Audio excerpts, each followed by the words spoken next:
안녕하세요. 오늘도 사연살롱을 찾아주셔서 감사합니다. 저는 서울에서 4년 결혼 생활의 종지부를 찍고 현재는 고향이자 친정이 있는 대전에 내려와 살고 있는 30대 여성입니다. 저에게 서울은 화려하지만 낯설고 외로운 곳이었어요. 사랑 하나만 믿고 나는 앞으로 서울에서 쭉 가정을 이루고 살겠노라. 그런 결심으로 서울로 올라왔는데 서울은 제가 뿌리 내리고 살 곳은 아니었죠. 특히 4년 만에 막을 내린 제 결혼 생활 자체도 기대했던 것과 많이 달랐는데 고작 이렇게 살 걸 나는 왜 내 고향과 내 부모를 떠나 타지에서 이고생을 하고 살고 있을까? 회의감이 들어 힘들었어요. 게다가 그럴 줄 몰랐지만 시댁 눈치도 솔찬히 많이 보고 살았는데 그렇게 살다 보니 씩씩하도 건강하던 저도 살짝 향수병 비슷한 우울증이 찾아왔어요. 하지만 남편을 포함해 그 어떤 식구들도 제 우울증을 인정해주지 않았는데 그래서 살려고 저는 이혼을 결정했죠. 더욱이 이 인간들이 칼만 안 들었지 완전 날강도 같은 사람들이라 저는 이혼하지 않으면 제정신으로 살 수도 없었는데 그래서인지 이혼이 최종 결정이 됐을 때 제 속은 시원하게 뻥 뚫렸어요. 저 말고 이혼 경험이 있는 다른 분들 말로는 시원섭섭하다, 씁쓸하다 그런 말씀도 하시던데 저는 진짜 너무 좋았어요. 그리고 그간 저를 힘들게 하던 향수병인지 우울증인지도 한 방에 나았는데 지금 생각해보면 저는 그런 병을 앓고 있었던 게 아니라 남편과 남편 가족들을 병이 날 정도로 싫어했던 것 같더라고요. 특히 저랑 동갑인 신우가 저에게 너무 큰 스트레스였는데 가재는 걔 편이라고 남편도 시댁 식구들도 제 편은 아니었는데요. 무조건 그 집안의 막내인 신우를 이해해줘라. 이런 분위기로 저를 힘들게만 하던 사람들이었죠. 그런데요, 저는 정말 이해를 못하겠는데 제가 왜 피도 한 방울 섞이지 않는 신우를 맹목적으로 이해해주고 호구짓을 당해야 한다는 걸까요? 이혼한 지금도 그 논리만큼은 도무지 이해가 가지 않는데 당연히 그때는 불만만 쌓일 수밖에 없었어요.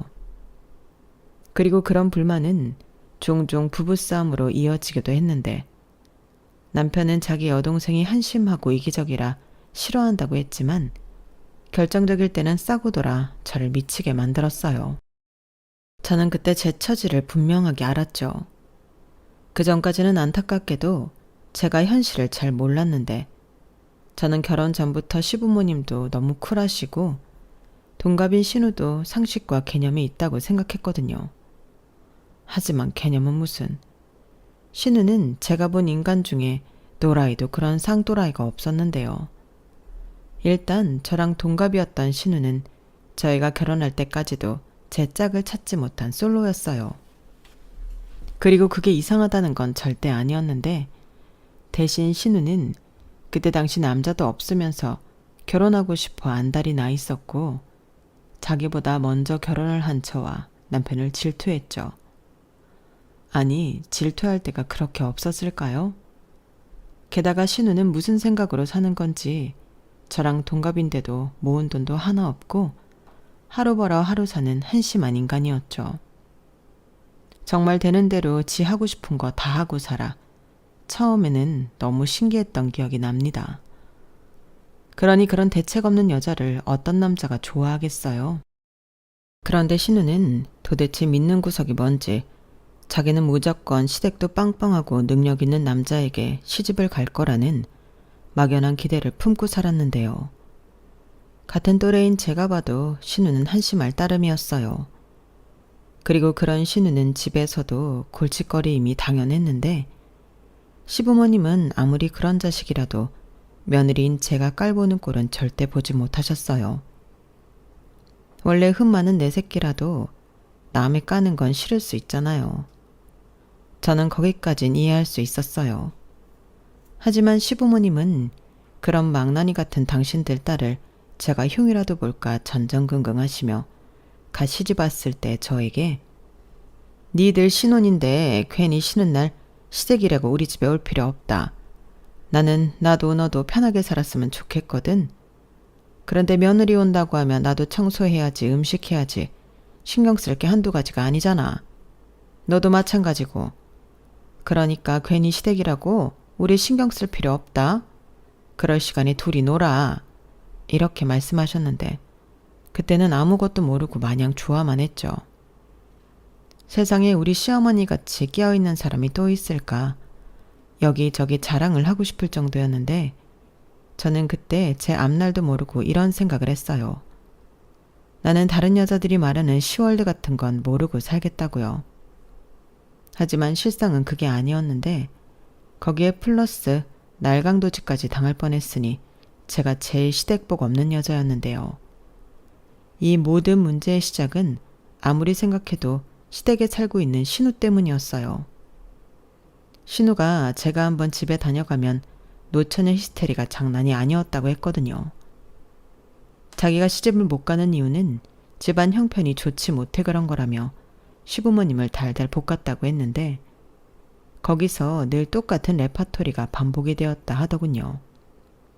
그게 뭐냐면 지 오빠인 제 남편이 결혼할 때 시부모님으로부터 받은 금전적인 지원이 원래는 자기 돈이라는 거였어요.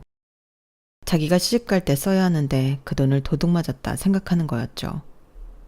그러니 이건 또 무슨 정신병인가 싶었던 저였는데 신우는 자기 말이 100번 1000번 맞다며 제 앞에서도 지랄지랄을 했었어요. 아니 딸을 어떻게 키웠으면 저렇게 됐을까? 저는 그저 어안이 벙벙하기만 했던 기억이 나는데 시어머니도 그때는 많이 난감해하시는 눈치였어요. 시아버님은 아예 혀만 차시고 방으로 들어가 버리셨고요. 그래서 시어머니 생각으로는 장가보낸 아들 내외 안 보는 게 딸의 지랄병도 맞고 당신 속도 편하다 생각하신 듯 했는데요. 저는 그것도 모르고 친정 엄마한테 시댁 자랑을 늘어놓았죠. 엄마, 우리 시어머니 진짜 짱이야. 우리 신혼이라고 휴일에 시댁에 올 것 없으니 나가서 놀러 다니라고 하셨는데 세상에 이런 시어머니 엄마 봤어? 그래서 이번 주에 대전 가려고. 이렇게 저는 아무것도 모르고 시어머니 덕에 신혼 때는 친정도 자주 가곤 했는데요. 덩달아 저희 친정 부모님도 시어머니의 넓은 마음을 감사하게 생각하셨어요. 사실 저희 친정 부모님이 저희가 연애할 때부터 남편을 엄청 예뻐하셨거든요. 저희는 제가 살고 있던 대전에서 처음 만나 연애를 했는데 그때 당시 남편은 서울 본사가 있는 대전 지사에 2년 정도 파견을 나와 일을 했어요.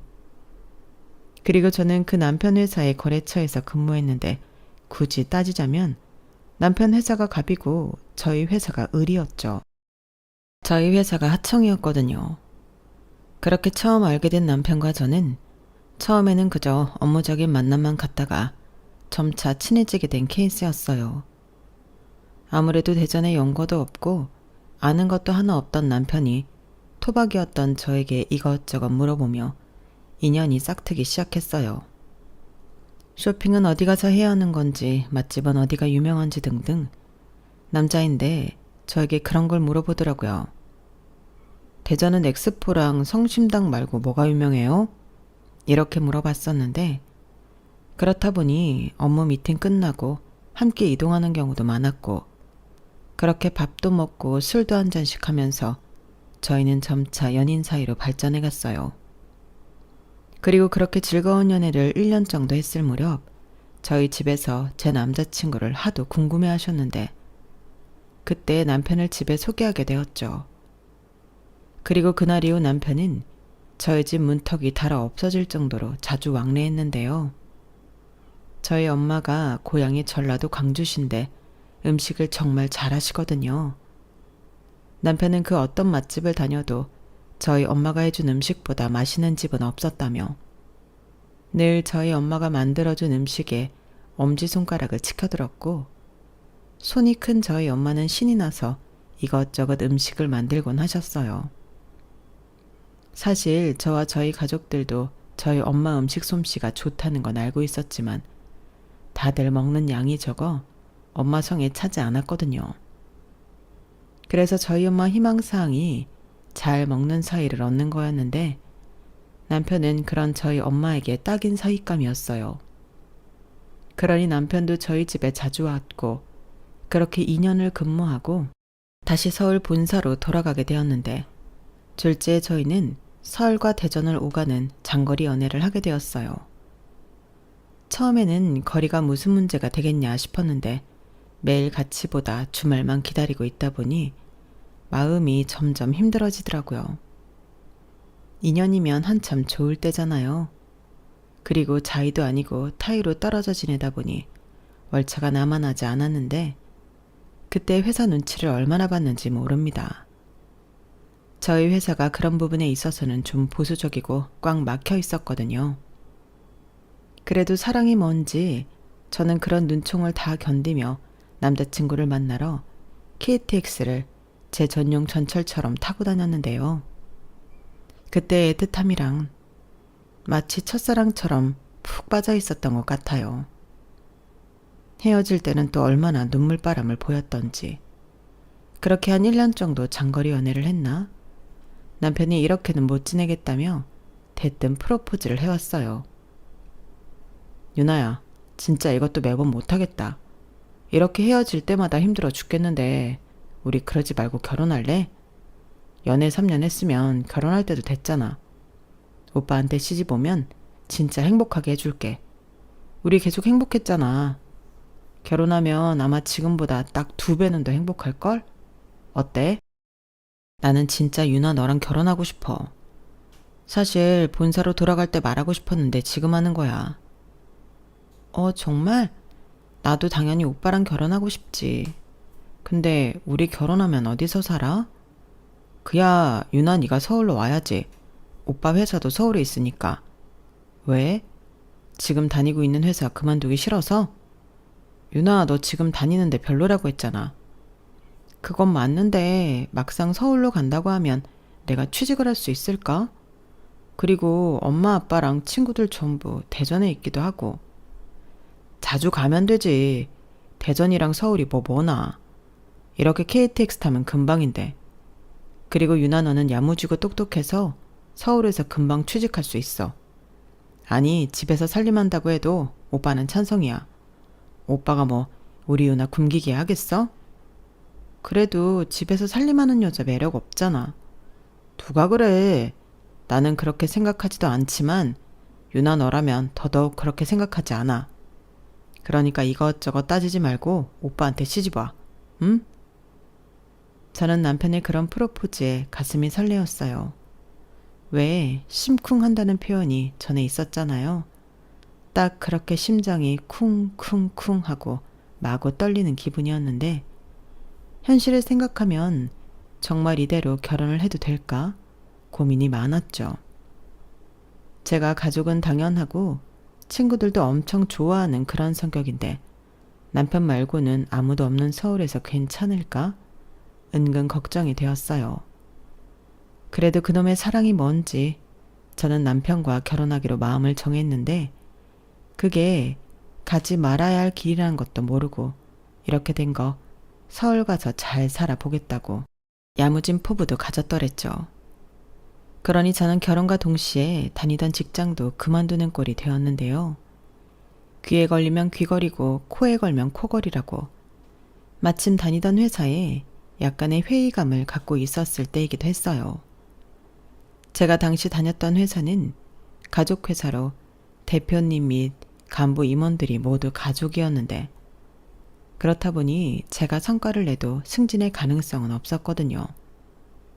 게다가 무슨 코딱지만한 회사에 학연, 지연 이런 것도 많은지 실망스러웠던 점이 한둘이 아니었는데 이렇게 된 거 서울로 가서 가정도 꾸리고 새로운 직장도 찾아볼 심상이었어요. 제가 또 한다면 하는 성격이라 마음 먹으면 될 때까지 밀어붙이는 성격이거든요. 그래서 지방이긴 했어도 제 나이 27에 제 명의로 된 아파트도 있었는데요. 저희 엄마가 제가 어릴 때 그냥 하는 말이었다고는 하지만 아파트에 한번 살아보고 싶다 이런 말을 하신 적이 있었거든요. 당시 저희는 오래된 주택에서 살고 있었는데 엄마는 깨끗하고 해가 잘 들어오는 높은 층 아파트에 살고 싶다고 했어요. 그래서 막연하게 효녀는 아니지만 나중에 내가 돈을 벌면 우리 엄마 아파트 하나 사줘야지 이런 생각을 했었는데 막상 어른이 되고 보니 아파트는 제가 쉽게 살 수 있는 게 아니었어요. 하지만 결단코 불가능한 일도 아니었는데 그래서 공격적으로 청약을 시작해놓기 시작했고 운이 좋았는지 역세권에 위치한 30평대 아파트에 당첨이 되어 꿈만 같았죠. 물론 완공이 되기까지 그 아파트 대출 갚느라 고생을 엄청 했죠. 막판에는 부모님 도움을 받아 내 집 마련에 성공하게 되었어요. 당시 살던 주택을 팔아 저희 부모님이 대출금을 모두 갚아주셨거든요. 그러니 달리 그 아파트 대출 빚도 하나 없이 살게 되었는데 다들 그 사실에 저더러 대단하다고 칭찬해 주셨는데 저도 부모님의 도움이 없었다면 불가능한 일이라 마치 저 혼자 잘해서 그런 게 아니라고 겸손을 떨었어요. 겸손이나마나 그게 사실이라 그렇게 말한 거기도 했는데 어차피 저는 외동이라 부모님이랑 같이 살 생각이었거든요. 명의도 엄마 아빠 공동명의로 해드릴까 고민도 했었는데 그건 저희 엄마 아빠가 싫다고 거절하셨어요.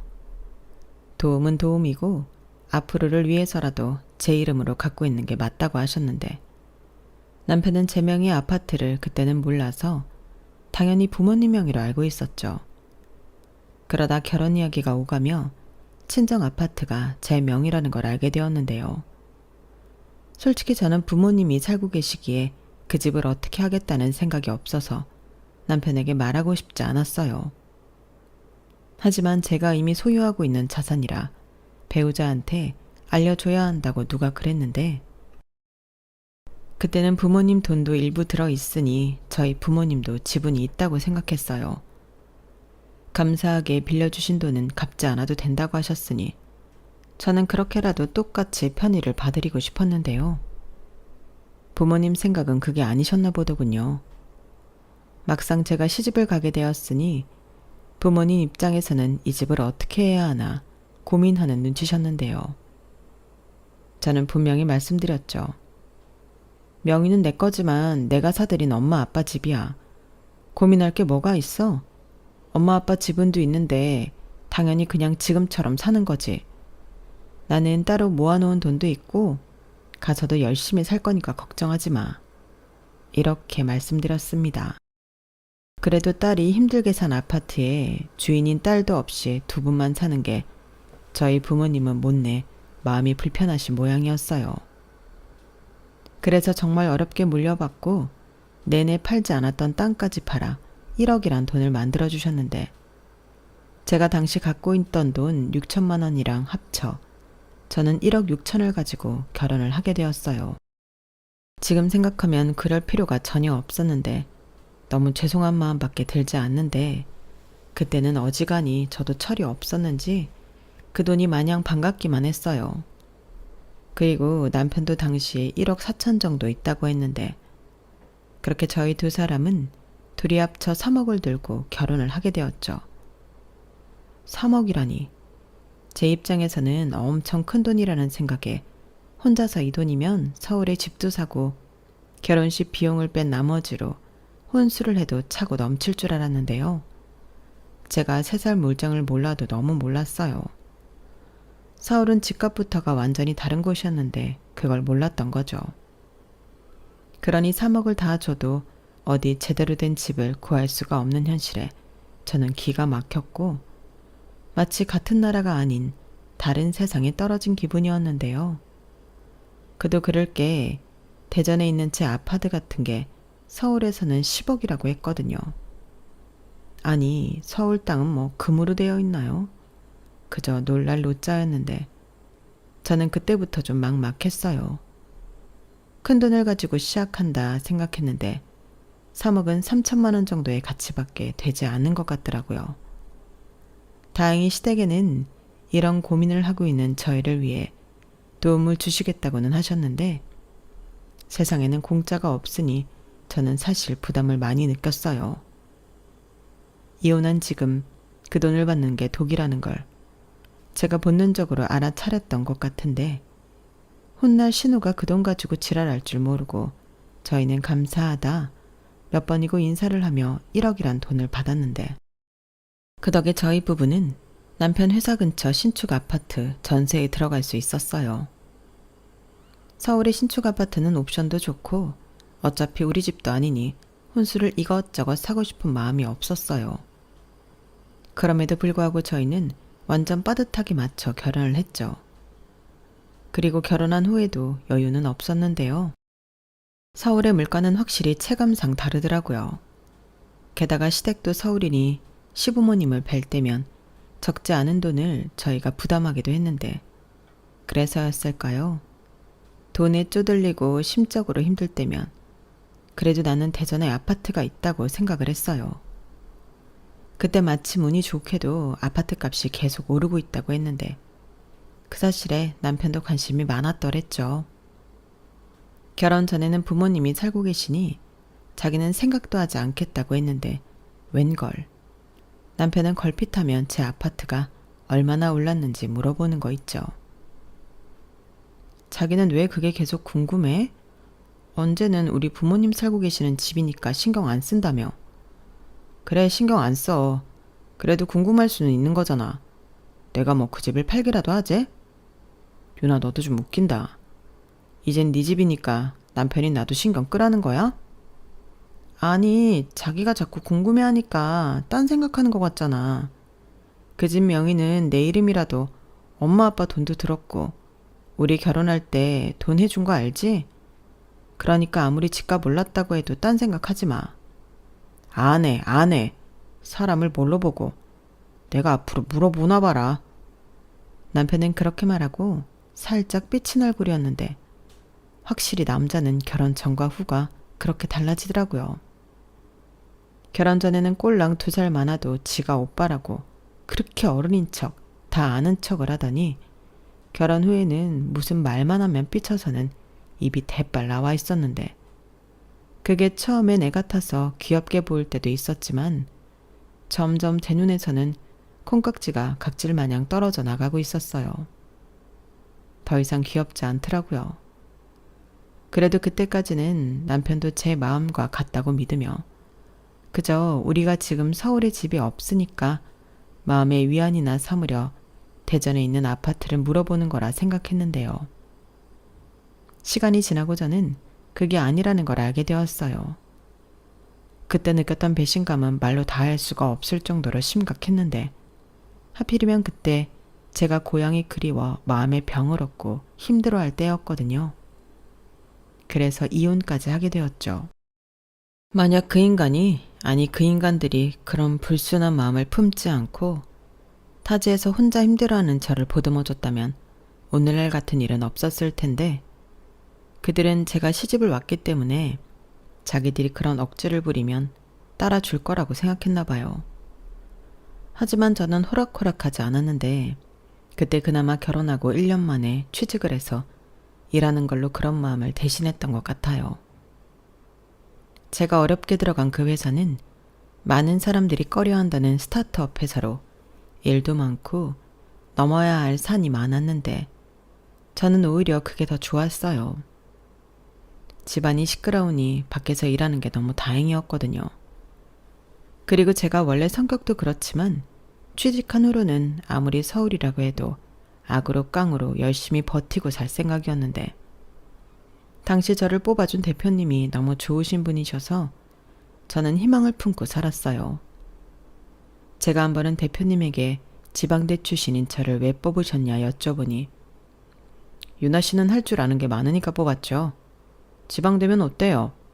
자격증도 많고 그때 냈던 포트폴리오도 너무 훌륭했는데 그걸 보고 안 뽑으면 그게 이상한 거지. 나는 유나 씨한테 진짜 기대가 커요. 우리 진짜 잘해봅시다. 내가 빈말은 못해서 고생 안 시킨다는 말은 못하는데 성과만 돼요. 그럼 내가 보상은 책임지고 해줄 테니까. 이렇게 말씀하셨는데 그 말이 너무 감사했어요. 전에 제가 다니던 회사는 제가 아무리 성과를 내도 저를 깎아내리지 못해 안달이었죠. 여긴 성과만 내면 보상을 해주겠다니 당연한 말인데 너무 달콤하던 것 있죠. 그래서 저는 회사에서 일당백을 하며 열심히 다녔고 거기서 만난 동료들도 참 좋았는데 이게 바로 팀이구나. 한 배를 탔다는 기분이 이런 거구나. 그런 동료애를 많이 느꼈어요. 그러니 일도 재미있었고 배우는 것도 많았는데 집안 문제만 없었다면 더할 나위가 없었죠. 여기서 집안 문제라는 건 신우가 몰고 온 폭풍 같은 일이었는데 아니 갑자기 난데없이 시집을 가겠다며 저를 괴롭혔어요. 시집을 가면 가는 거지 왜 올케를 괴롭힐까? 이상하게 생각하실 수 있는데 저 역시 그랬죠. 지가 시집을 가는데 왜 저를 자꾸 물고 늘어지는지 저는 결국 그 일의 시작으로 남편과 이혼 소송까지 벌여야만 했는데요. 사고는 신우가 쳤어도 결정타는 남편이었거든요. 아무리 신우가 삽질을 했어도 남편만 중간에서 똥인지 된장인지 구별만 잘했으면 아무 일도 일어나지 않을 일이었는데 남편은 어설프게 오빠 노릇 아들 노릇을 하려 제 속을 뒤집어 놨죠. 그리고 제 뒤통수를 아주 세게 쳤는데 그 뒤통수의 서막은 조금 전 언급한 대로 난데없이 나타난 사귀고 같은 신우의 남자친구의 등장이었어요. 무슨 IT 회사 연구원이라고 했는데 신우가 한 번은 엄청 저한테 친한 척을 하면서 집에 오라고 연락을 하더라고요. 그래서 이게 어디서 약을 잘못 먹었나 싶은 마음에 불안해하며 시댁에 방문을 한 적이 있었는데 그때 신우가 저한테 그랬어요. 자기 남자친구가 카이스트를 나왔다고.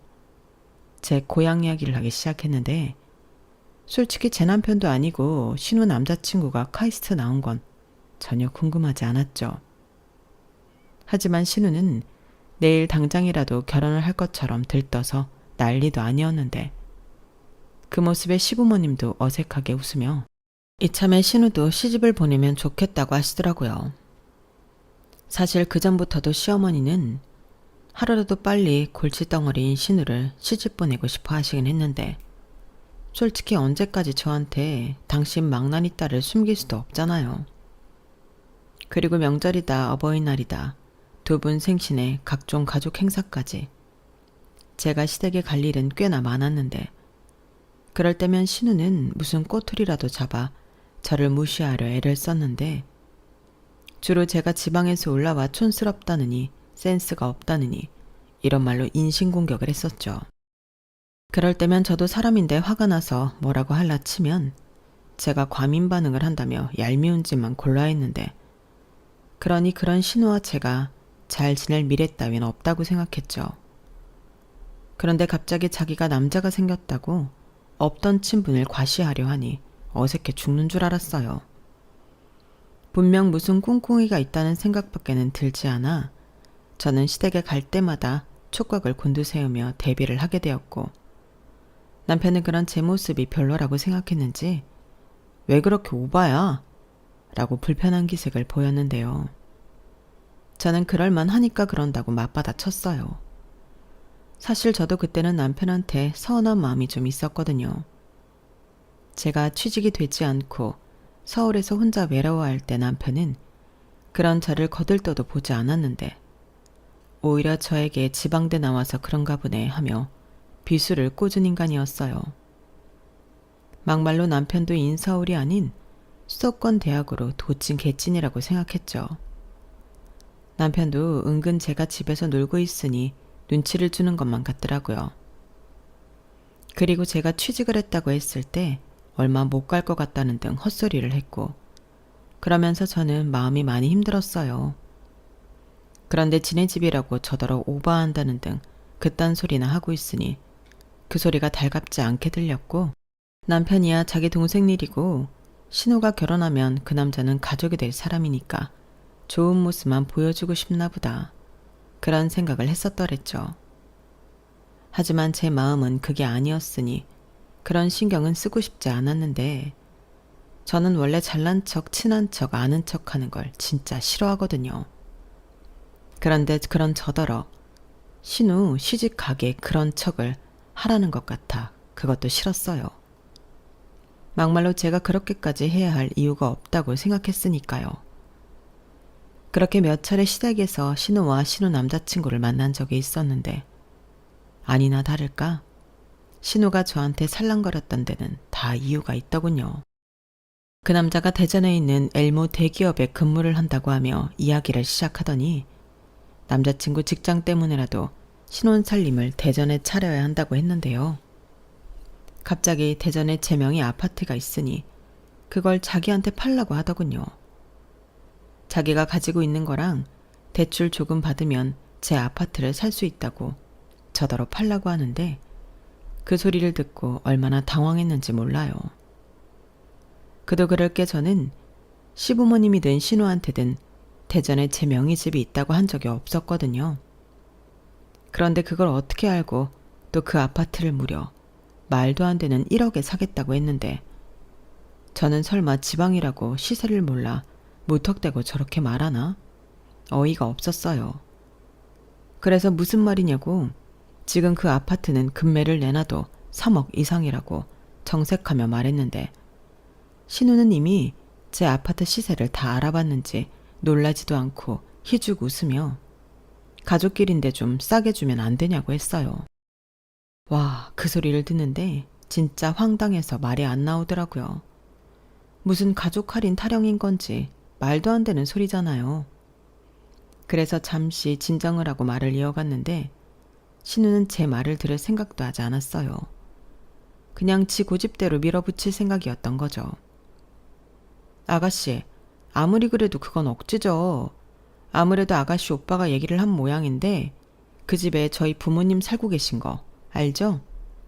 저는 그 집 제값을 준다고 해도 팔 마음 1도 없어요. 그러니 포기하고 다른 집 알아보세요. 어머 언니, 가족끼리 진짜 너무하네. 내가 돈이 없으니까 부탁하는 거잖아요. 그리고 언니네 부모님은 집이 없어요?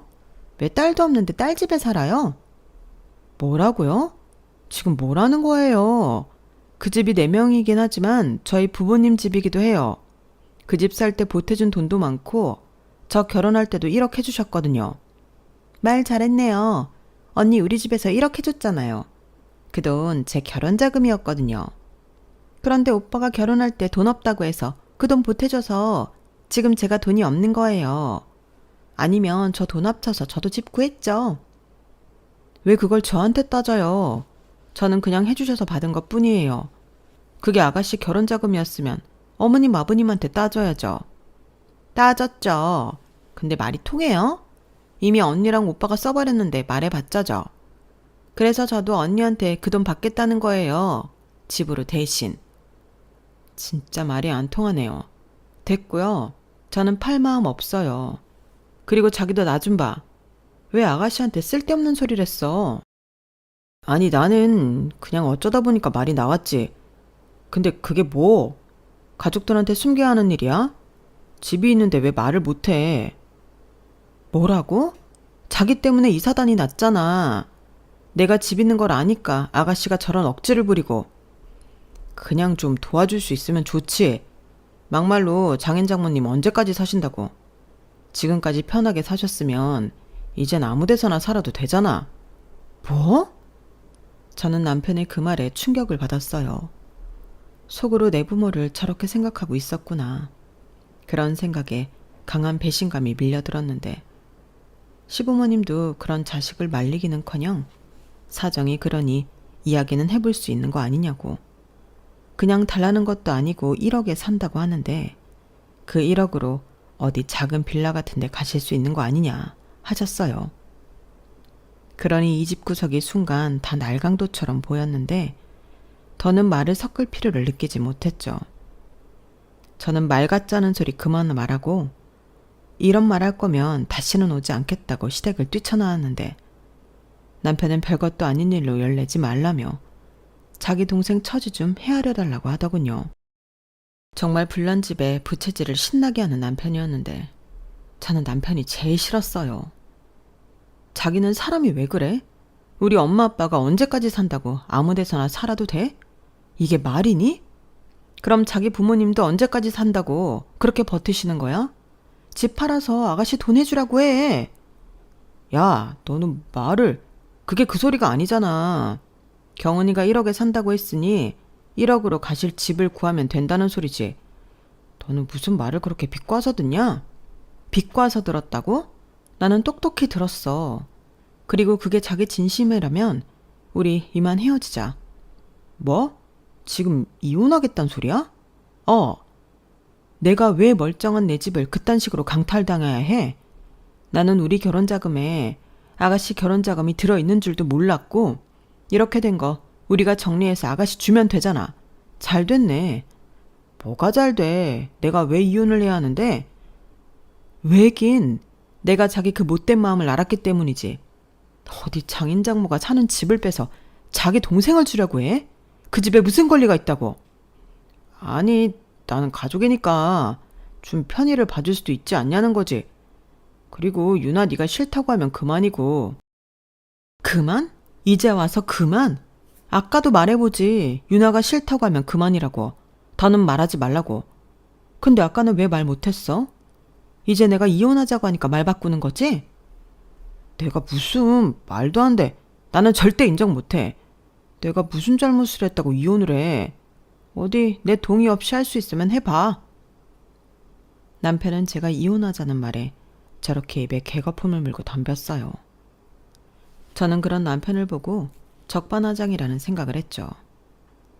지가 뭘 잘못했는지 반성은 못할 망정 저렇게 나오는 게 더 어이가 없었는데, 남매가 똑같은 건지 신우가 곧장 쫓아와 분이 안 풀렸는지 저한테 따지고 들었어요.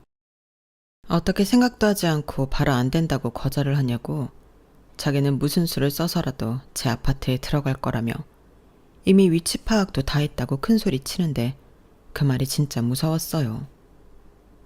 주인인 제가 팔지 않겠다는데 아무리 신우올케 사이라고 해도 지가 무슨 수로 제 아파트에 들어가 살 수 있어요.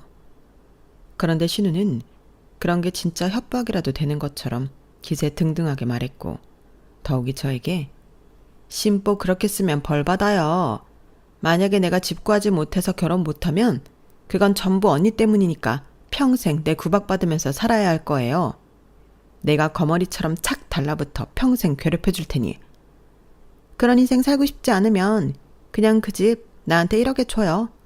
라며 끝까지 억지를 부렸는데 솔직히 그때는 신우가 좀 고마웠어요.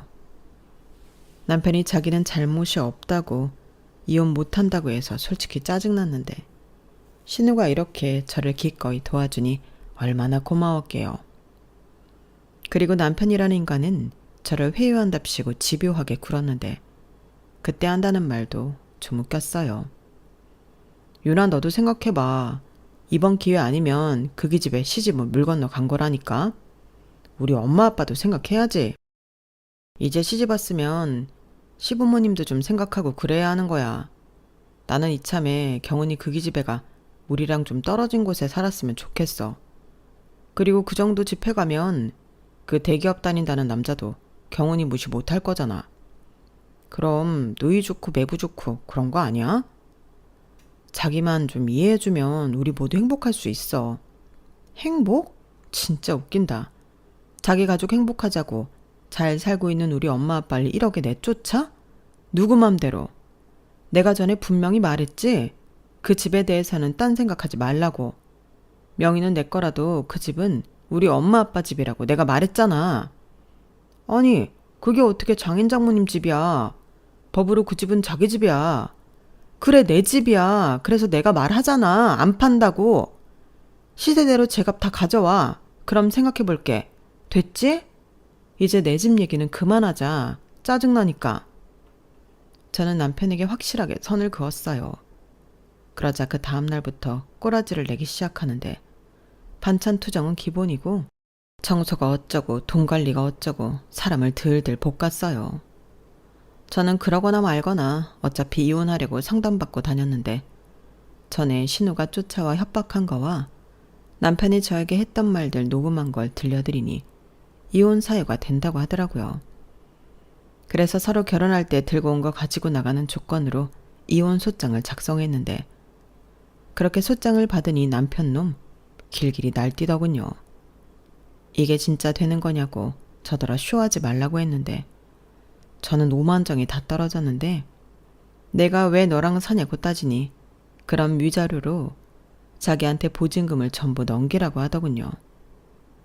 자기라도 자기 동생 도와주고 부모님 모시고 살 거라고 하는데 아주 동생 생각에 눈물겨운 오빠의 모습이었어요. 하지만 제가 미쳤게요. 저도 절대 그럴 수 없다고 했죠. 그냥 각자 깨끗하게 들고 온 거 가지고 나가자고 했고 나는 아쉬울 거 없으니 싫으면 소송하겠다고 했어요. 그러자 남편은 집도 있으면서 저더러 욕심이 많다고 했는데요. 자꾸만 제 집을 들먹이는 그 남자의 심보가 참을 수 없었어요. 그래서 저도 정신적으로 너무 힘들어 이혼하는 점을 들어 위자료 청구를 했는데 지가 하는 건 괜찮고 제가 하는 건 문제가 있나요? 눈을 아주 까디짓고 덤비는 거예요. 제가 무슨 위자료를 받냐며 판사님 앞에서 저한테 삿대질까지 하는데 정말 가관도 아니었답니다. 저런 인간이 뭐가 좋다고 고향도 버리고 가족과 친구도 떠나 서울까지 왔는지 눈물이 핑 돌았는데 결국 그 난동으로 제 이혼은 수월했어요. 그렇게 보는 눈이 많은 데서 저한테 함부로 하는 모습을 보였으니 당연히 기세는 저한테 쏠렸죠. 그 덕에 저는 생각도 하지 않은 위자료까지 챙길 수 있었는데요. 액수를 떠나서 그냥 그놈한테 한 방 먹였다는 게 너무 고소했어요. 그렇게 저는 해방을 맞이한 독립군처럼 만세를 외치며 이혼을 했고 이혼이 최종 결정되던 날은 회사에 아쉬운 사표를 내며 대전으로 돌아갈 채비를 했는데 저희 부모님은 많이 놀라셨어요. 제가 이혼했다는 사실을 그때 말씀드렸거든요. 그리고 믿었던 사위가 그런 생각을 하고 있었다니 저만큼이나 충격이 크셨는데 그 모습을 보는 것도 너무 죄송했어요. 내가 남자를 잘못 만나 내 부모까지 힘들게 하는 것 같아 죄책감이 컸었는데 그래도 뿌린 대로 걷는다는 말처럼 하늘은 제 편이었어요. 나중에 시어머니가 갑자기 연락을 해오셔서 놀랐던 적이 있었는데 글쎄 남편이 저랑 이혼하고 들고 온 돈으로 신우를 시집 보냈더니 그게 사기였다고 하더라고요.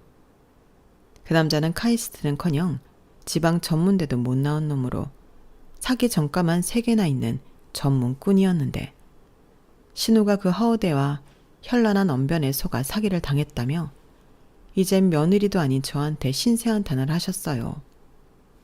그리고 그놈은 이번에는 정말 작정을 했는지 해외로 튄 것 같다며 그 때문에 신우가 알아누웠다고 했는데 문제는 남편 또한 자기 돈만 다 잃은 거 아니냐고 알아누웠다고 하더군요. 그리고 다니던 회사에서도 문제가 있었는지 해고가 되었다며 이제라도 자기들을 용서하고 자기 아들을 받아주면 안 되겠냐고 부탁을 하셨는데 저도 모르게 헛웃음이 튀어나왔어요. 그러자 그 소리를 다 들으셨는지 시어머니가 잠시 주춤하셨는데 그럼에도 불구하고 시어머니는 당신이 하고 싶은 말만 하셨어요. 글쎄 저더러 저는 대전에 아파트도 있고 자기 아들 정도면 대전에 가서도 먹고 살 일이 없겠냐며 무슨 짐짝 보내듯 당신 아들을 제가 있는 대전으로 내려 보내겠다고 하셨는데요. 저는 싫다고 말했어요. 제가 왜 이제 와서 그 인간을 다시 받아주겠어요? 정말 어이없는 말이라고 정색하며 말했죠. 그리고 그 인간은 자기를 정말 아끼고 사랑했던 장인 장모한테도 배신하고 아내인 저한테도 배신할 놈이 아니냐고. 저는 그런 인간과 재결합할 생각이 추호도 없다고 제 마음을 확실하게 말씀드렸어요. 그러자 시어머니는 저더러 너무하다며 화를 내셨어요. 너도 참 못됐다.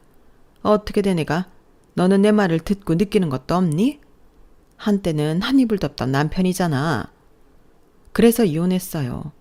한 이불 덮고 살던 남편이 제 부모에 대해 그런 생각을 하고 있었다는 게 얼마나 소름이 끼쳐요. 그리고 아가씨가 결혼 사기당한 게 저 때문도 아닌데 왜 거짓골이 된 어머님 아들을 제가 다시 건사해야 하죠? 저는 싫어요. 뭐? 싫어? 내가 너 결혼할 때 1억까지 해줬잖아. 그 돈 어머니 아들이 다시 가져갔어요. 그리고 어머니 딸이 그 돈 날려먹은 거고요. 이제 저랑 상관없는 돈이에요. 진짜 저한테 왜 그러세요? 제가 그렇게 만만해요? 저는 시어머니에게 다시는 전화도 하지 말라고 으름장을 놓았어요. 그러면서 번호도 차단했는데요. 차단해서 연락이 안 오는 건지, 그때 제 말을 듣고 정신을 차리신 건지, 지금까지 아무런 연락이 오지 않아 다행입니다. 이젠 남인데 서로 어쩌고 사는지 굳이 알 필요 없잖아요. 그렇기 때문에 저는 이제 그 인간이랑 무관하게 다시 제 고향에서 새로운 인생을 살고 있어요. 저희 엄마가 소일거리 삼아 가게를 하나 하고 싶다고 하셨거든요. 그래서 지금은 제가 이혼할 때 들고 나온 돈으로 엄마 가게를 하나 차려드리고 그 가게에서 엄마 일을 도와드리며 지내고 있습니다. 생기도는 엄마의 얼굴을 보는 게 제겐 매일 행복이랍니다. 그렇게 손이 커서 남한테 음식을 못 해줘서 안달이더니 지금은 단골이 아주 많아요. 다들 이모님 어머님 하며 저희 엄마를 좋아해 주시는데 정말이지 한 분 한 분 소중하고 감사할 따름이에요. 그리고 저는 엄마 같은 솜씨는 없지만 장사 수완은 나쁘지 않은 것 같은데 앞으로도 엄마랑 환상의 콤비를 이루며 씩씩하게 잘 살아볼 생각입니다. 제 나이 아직 팔팔한데 더 많은 행복을 찾으며 멋지게 살아보고 싶어요. 그렇게 열심히 살다 보면 또 언젠가는 좋은 만남과 좋은 일들이 저를 찾아올 것만 같은데 그런 좋은 날들을 기다리며 오늘도 화이팅 해보려고요. 그럼 앞으로 남은 날 더 멋지게 살아보라고 응원의 말씀 많이 부탁드리며 저는 이만 인사를 드리겠습니다. 지금까지 제 이혼 사연 함께 해주셔서 감사드리고요.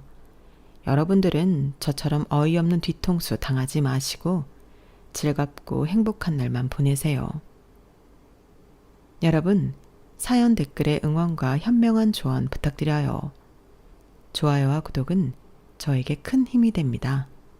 오늘도 좋은 일 가득하세요.